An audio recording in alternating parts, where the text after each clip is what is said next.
Suivant l'importance des chantiers, le béton est fabriqué avec divers matériels.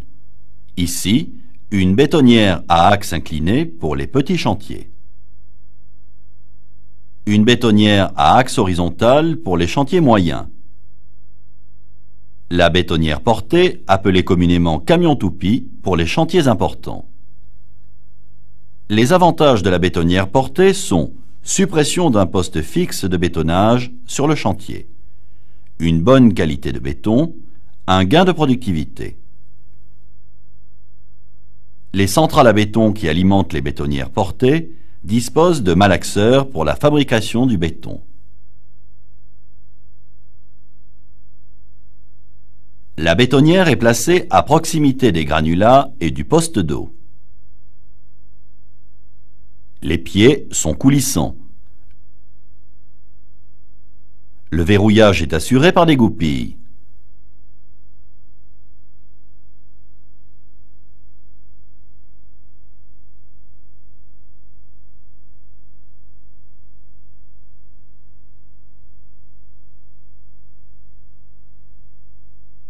Elle est positionnée de niveau sur ses pieds.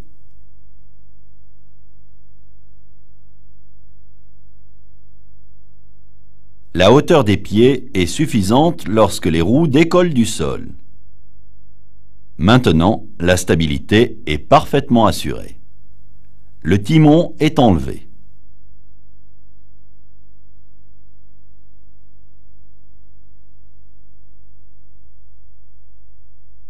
Cette bétonnière est actionnée par un moteur électrique.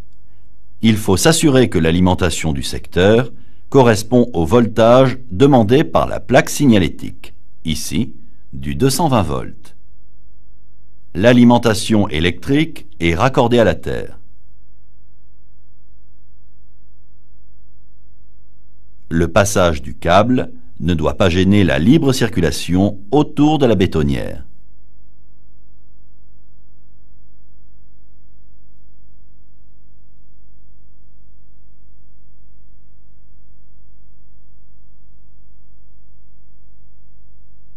L'interrupteur commande la mise en route du moteur.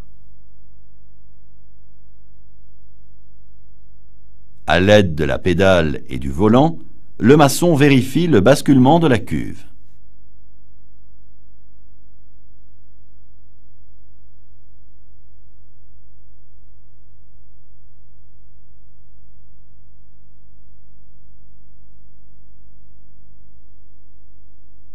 L'inclinaison de la cuve influe sur la qualité du béton. Ici, la cuve est inclinée à 20 degrés par rapport à l'horizontale. Le béton obtenu est de bonne qualité.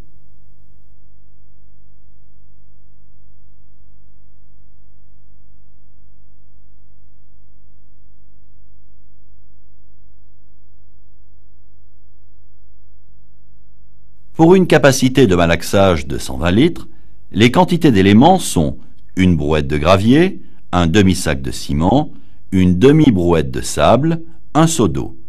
Le chargement s'effectue dans l'ordre suivant: l'eau, un tiers de la quantité de gravier,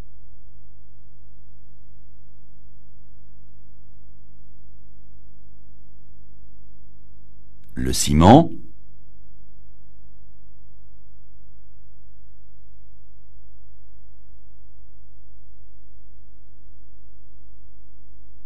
le sable,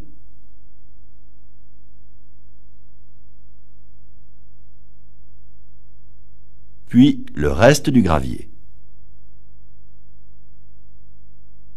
Suivant la plasticité du béton à obtenir, le maçon apportera le complément d'eau nécessaire.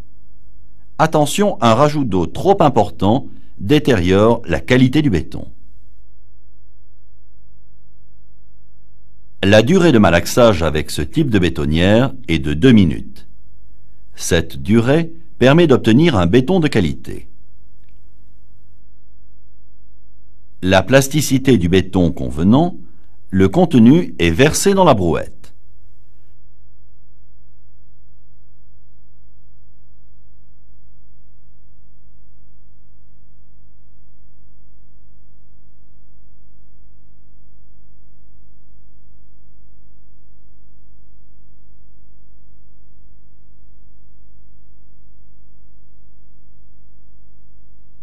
La cuve est humidifiée en attente d'une nouvelle gâchée ou pour être nettoyée.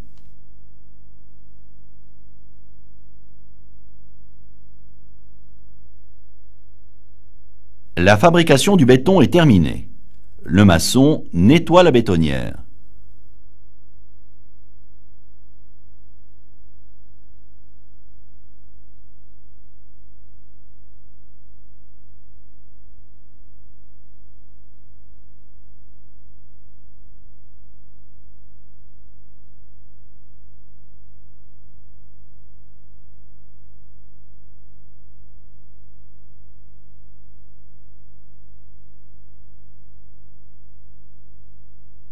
La fabrication du béton terminée, le maçon doit nettoyer la bétonnière.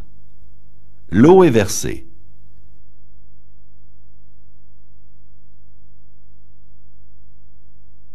Les graviers vont nettoyer l'intérieur de la cuve.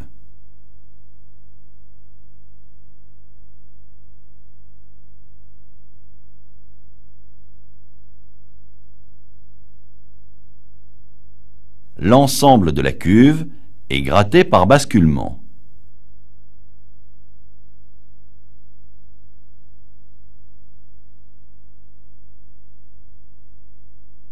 Les graviers et l'eau sont vidés.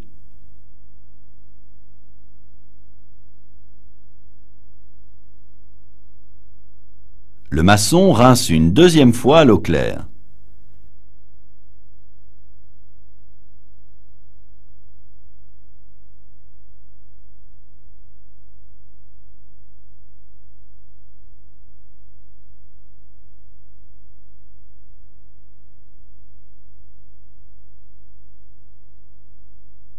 L'extérieur de la cuve est nettoyé.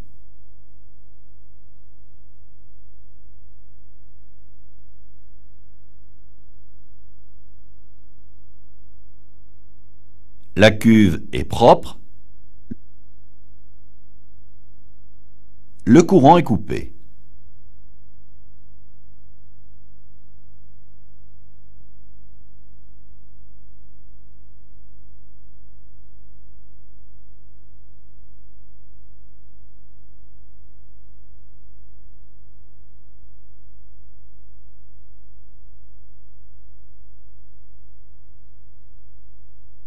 La bétonnière est propre. Le courant est coupé et le câble est rangé.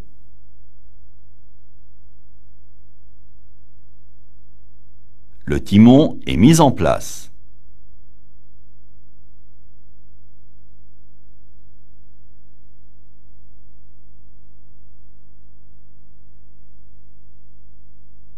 Les deux pieds arrière sont remontés. La bétonnière repose sur les roues.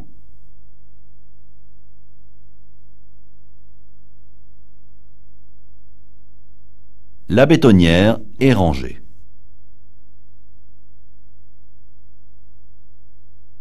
Périodiquement, le maçon graisse uniquement les roulements avec une pompe à graisse. Seule la roue crantée de la cuve ne se graisse pas, car le sable, en se mélangeant à la graisse, use prématurément les dents. Le poste de bétonnage est nettoyé.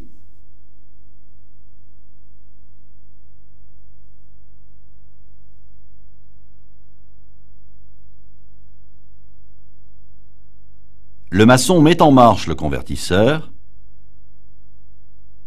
puis l'aiguille. L'aiguille est plongée dans le béton. C'est la vibration interne ou pervibration.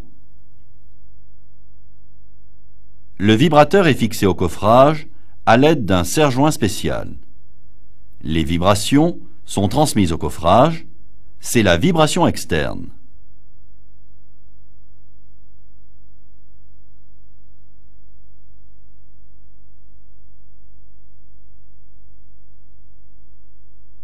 Le convertisseur de fréquence et de tension fonctionne avec un moteur électrique.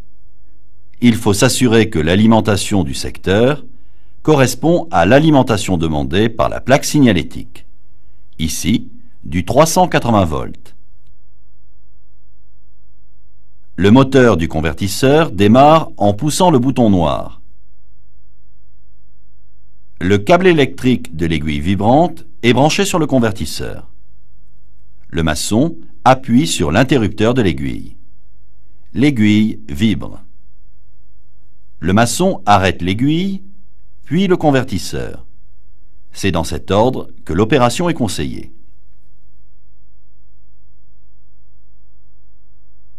La mise en route commence obligatoirement par la mise en marche du convertisseur, puis du vibreur. Dans cet ordre, le moteur électrique ne peine pas.